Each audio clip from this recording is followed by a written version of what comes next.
Sejam muito bem-vindos ao nosso canal. Aqui trazemos informações sobre fundos imobiliários, fiagros, ações no Brasil e no exterior. E no vídeo de hoje vamos trazer o FGAA11. Trata-se de um fiagro que tem algumas características bastante interessantes, né? Tem apresentado aí um bom rendimento, dividend yield de mais de 16% no último ano. Mas tem um ponto especialmente que precisa ser detalhado um pouco melhor, né, a evolução aí do pagamento dos seus dividendos e a gente entender um pouco aí a evolução da sua curva de pagamentos. Vamos conferir isso e muito mais em nosso vídeo. E se o vídeo ajudar em seus estudos, fique à vontade para curtir, compartilhar e se inscrever em nosso canal.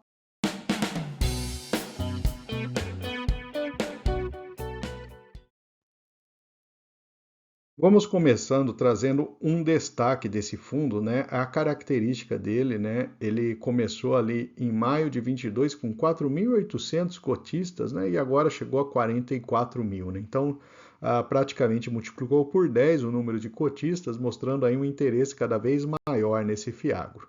E a sua liquidez também reagiu bastante bem, né? Passamos aí alguns meses com liquidez abaixo de 1 milhão.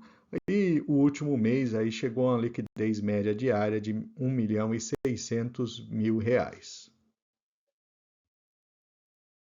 Vamos falar agora um pouco mais detalhado do portfólio desse fiagro, né? Então temos aqui a lista dos principais instrumentos, né? Os CRAs, e tem um CRI lá embaixo, né? Que faz parte também do patrimônio líquido. Os principais devedores, a gente já percebe que boa parte das taxas estão indexadas ao CDI, a gente vai ver o resumo lá, o total do impacto no CDI na taxa desse fiagro, né?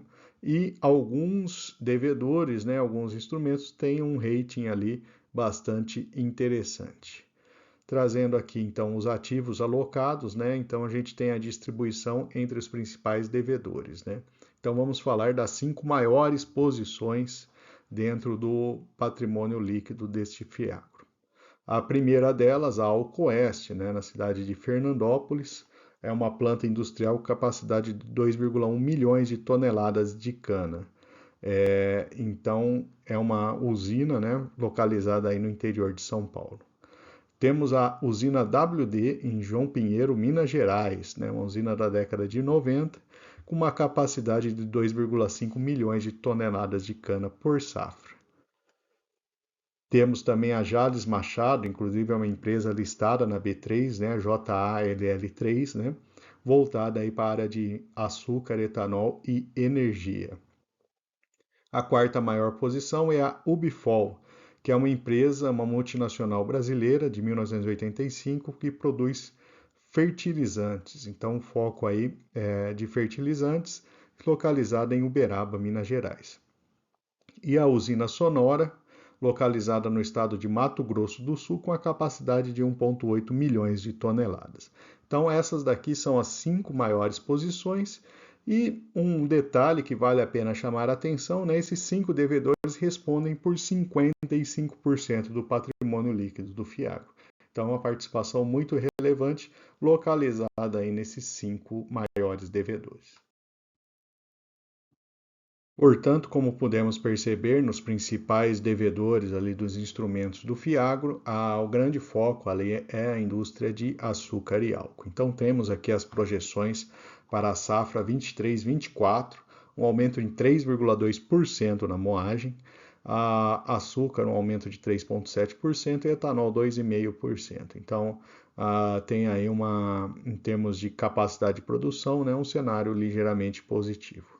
Já os contratos, né, trazendo ali os preços, né, houve uma ligeira queda aí, uma média de 2.870, né, 2.870 reais por tonelada de cana. É uma queda em relação ao outubro, mas ainda assim, né, o fundo até chama atenção, né, em relação à média histórica de 1.900 reais, ainda é um valor bastante alto. Trazendo também fertilizantes, né? Então temos informações aqui, né, que foram importados cerca de 3,9 milhões de toneladas de fertilizantes do Brasil, né? Esse valor, inclusive, está acima na média histórica, né? Então, tem aí um cenário histórico positivo nos últimos meses, mas em compensação para 2024 tem uma projeção, né, estimando aí que devemos ter um ano de 2024 com o menor patamar de vendas de fertilizantes no Brasil. Então esse é um ponto de atenção, principalmente em relação à indústria de fertilizantes. Portanto, de modo geral, né, a gente observa aí que o fundo ainda tem uma boa resiliência, principalmente aí por conta do cenário da cana. Trazendo a alocação da carteira, né, por estado, a gente tem 37% em São Paulo, 25% em Minas e 15% em Goiás, né, uma posição aí sudeste, né, uma posição forte na carteira. A alocação, né, temos quase 99% indexados ao CDI. Em termos de rating, a gente tem 10% em rede AAA, 92% são instrumentos de CRA. A estratégia, ele possui a estratégia de 59% dos ativos são para carrego, ou seja, ele permanece com os ativos ao longo do tempo, e 36% o giro, né, que são compras e vendas de ativos, né? E faixa de spread, a gente tem uma distribuição aí mais ou menos uniforme entre 1 e 5% de taxa. Vamos falar agora da comparação do FGA com outros fiagros, né?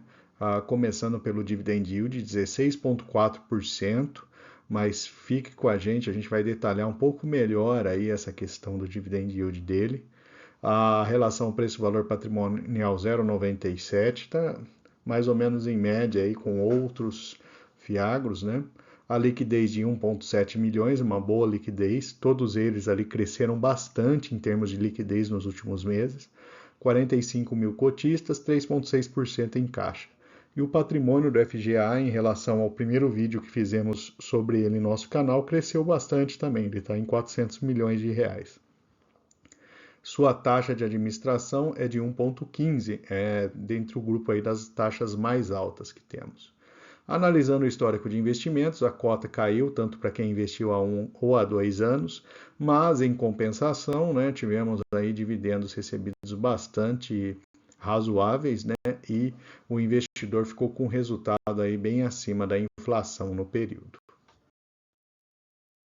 E vamos então para o ponto mais importante a respeito desse fiagro, que é a sua demonstração de resultados, né?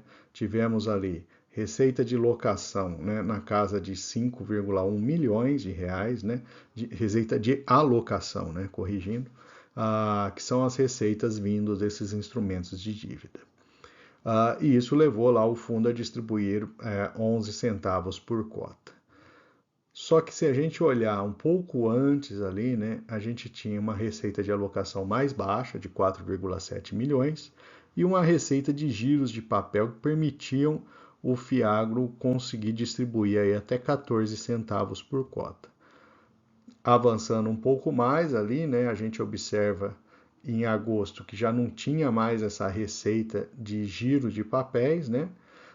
E o fundo também estava no processo aí, começando aí um processo de alocação das novas cotas emitidas, né? Então o fundo emitiu quase aí 11 milhões de cotas a mais, só que a partir do momento que ele começa a fazer a alocação dessas cotas, o seu rendimento diminui, né? Então a gente observa ali de fato que a alocação das novas cotas do fundo trouxeram aí uma ligeira queda em termos de rendimentos mensais para o Fiagro.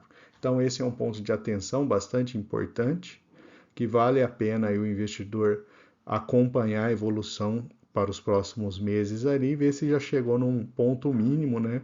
E lembrando que aquele 16% ele está tomando aqui aqueles 13, 14 centavos que ele distribuía anteriormente. Agora ele tem distribuído 11 centavos. Então vale a pena ficar de olho, acompanhar aí a evolução da distribuição desse Fiagro. Então esse é o gráfico de valores dele, né? A gente observa que até setembro ele vinha num patamar aí bem próximo a R$10 e ele começou a cair desde então, fruto também dessa queda de distribuição. Então, o fundo ele tem um valor ligeiramente menor aí que a sua cota patrimonial e está sendo negociado aí com uma liquidez média diária de 1,7 milhões. Então, muita atenção em relação à distribuição futura desse FIAGRO aí, que pode ser ligeiramente mais baixa do que ele pagou no último ano. E, finalmente, vamos trazer os pontos positivos e negativos para investimento no FGAA11. Do lado positivo, é um FIAGRO em expansão, ele tem feito novas emissões e por isso ele tem crescido, né, aumentando aí a sua liquidez, aumentando o número de investidores. Ele tem um foco em mercado de açúcar e álcool, né, pouca influência da questão da quebra da safra da soja. Um histórico positivo de rendimentos até então, ficou alerta, né, que até esse momento foi bastante positivo. Um aumento de liquidez do fundo e a cota em patamar historicamente mais baixo. Do lado negativo, ele tem concentração em alguns devedores, a queda do rendimento após a alocação do dinheiro dessa nova última emissão que o fundo fez, né? Então esse é o principal ponto desse FIAGRO. E temos outros fundos com maior desconto em relação ao valor patrimonial na bolsa, né? Então que valem a pena ser estudados aí e ser considerados também como opção. E vou aproveitar para deixar nossa playlist de fundos imobiliários. Lá você encontra diversos ativos. E fique à vontade também para curtir, compartilhar, comentar o que você achou desse vídeo. E se você não for inscrito, também deixarei o link aqui para você se inscrever em nosso canal.